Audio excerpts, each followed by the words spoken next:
नमस्कार सिंधुदुर्ग. बदलतय जग, बदलतय तंत्रज्ञान आणि आता बदलतोय तुमच्या माहितीचा स्रोत.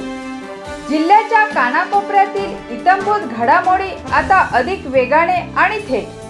जनतेचा बुलंद आवाज आणि सत्याचा निर्भीड शोध. सज्ज व्हा एका नव्या डिजिटल क्रांतीसाठी. सिंधुदुर्ग 24 तास. नवी ओळख, नवी ताकद, नवा प्रवास, नव्या जोमाने. लवकरच. तुमचा विश्वास, आमची जबाबदारी. कणकवली तहसील कार्यालयात गुजरात इम्पोटेक लिमिटेड कंपनी मार्फत सेतू सुविधा केंद्र चालविले जात आहे. कंपनीने नागरिकांची प्रतिज्ञापत्रे करण्यासाठी एकच टेबल सुरू ठेवले असल्याने आज त्या ठिकाणी नागरिकांची मोठी रांग लागली होती. त्याचवेळी कुडाळ मालवणचे माजी आमदार वैभव नाईक हे कणकवली तहसील कार्यालयात गेले असता त्या ठिकाणी रांगेत नागरिकांची होणारी गैरसोय पाहून वैभव नाईक चांगलेच संतप्त झाले. गुजरात इम्पोटेक लिमिटेड कंपनीचे व्यवस्थापक श्री पावसकर यांना त्यांनी कडक शब्दात जाब विचारला. दुपारी 2 वाजता सेतू सुविधा केंद्राचा दरवाजा बंद केला जातो असे नागरिकांनी सांगताच त्यावर वैभव नाईक यांनी रांगेत असलेल्या सर्वांची कामे जोपर्यंत पूर्ण होत नाहीत तोपर्यंत सेतू सुविधा केंद्र बंद करायचे नाही असा इशारा दिला.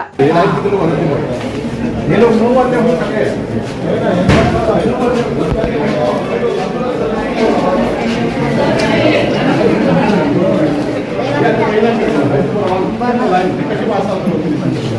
लोक बाहेर बसले, ते बाहेर बसले. अरे अपडेट सांगितलं काल पण तीच गर्दी, आज पण तो विषय.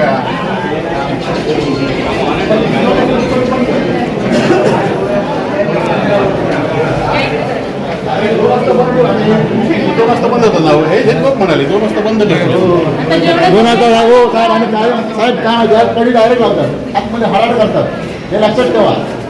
किंमत नाही कोणाकडे. सामान्य नागरिकांना तुम्ही तुमचा काय विषय आहे तर मेन कॉन्ट्रॅक्ट काय बोलवा पाण्यात जायचं का बघूया काय आवाज नाही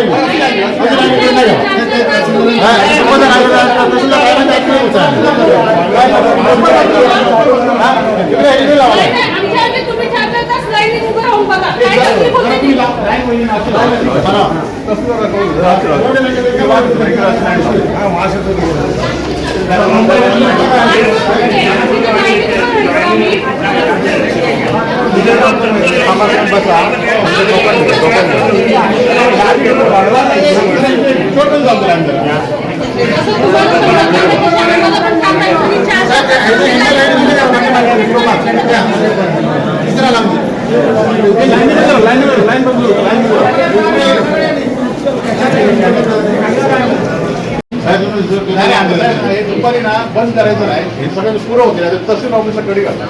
तुम्ही इथे थांबून सगळे लोकांचे पुरं करता आणि त्यांना बसायला तुला नाही. तिथे 2 खुर्च्या ठेवा, काहीतरी ठेवा. त्याच्या बाहेर सुरू ते अडचण होते. पण तुम्ही ते प्रोग्राम कसे लागवत आहे की सेतू 15 दिवसात राजस्व अभियान, ते लोकांना दाखले मिळणार हे आहेत ते मिळत नाही. त्यांनी सांगतही नाही व्यवस्थित, तुम्ही मार्गदर्शन पण नाही. हे मार्गदर्शन करणार तिथे एसी मध्ये बसले. आम्ही इथे लाईनीत होतो. आम्हाला नंतर कळतं लाईनीत तिकडे गेल्यानंतर की आम्हाला ह्या इथे जायचं, इथे तिथे जायचं. आम्हाला लाईनीमध्ये गेल्यानंतर समजणार नाही. ती पण लाईन आम्ही तेवढा बोलतही नाही. 1 तास आम्ही विचारल्याशिवाय बोलतही नाही. इतकं कसलं हे सांगायला पाहिजे ना काहीतरी हे लावलं पाहिजे ना.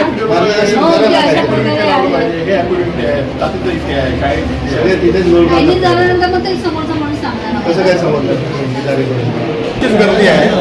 सकाळी 2 वाजल्यापासून लोक लाईनला आहेत आणि त्यांना अजूनही दाखले मिळाले नाही. तहसीलदारांना ह्या लोकांनी विनंती केली. तहसीलदार एसी मध्ये बसले, त्यांना बाहेर नाही, तिथे पाय हलत नाही तिथे यायला. आणि त्यांनी कोणतो एक कर्मचारी नेमला आहे, तो तर त्या एसी मध्ये बसलेला तो पण. आणि ह्या लोकांनी 4 वाजतापासून त्या महिलांना तिथे शौचालय आहे त्याच्या बाजूला त्यांना लाईनमध्ये ठेवलं. हे महसूल विभाग काय सांगत असते लोकांनी दाखले देणार, घरी पाठवणार आहे, 7-12 घरी मिळणार. परंतु आहेत तेच आपल्याला 4-4 दिवस लागत आहे. ही जर परिस्थिती सुधारा. आज दुपारी 2 वाजता बंद करा म्हणून सांगितलं, पण आज बंद केलं तर तहसीलदार ऑफिस बंद करणार. त्यामुळे तहसीलदारांनी जरा तिथे पाय उचलले तर इथे यायचं आणि बघायचं आणि सगळे लोकांनी दाखले घेतल्याशिवाय हलतं का म्हणे एवढी विनंती नाही. तर मी आहे 3 वाजता येतो.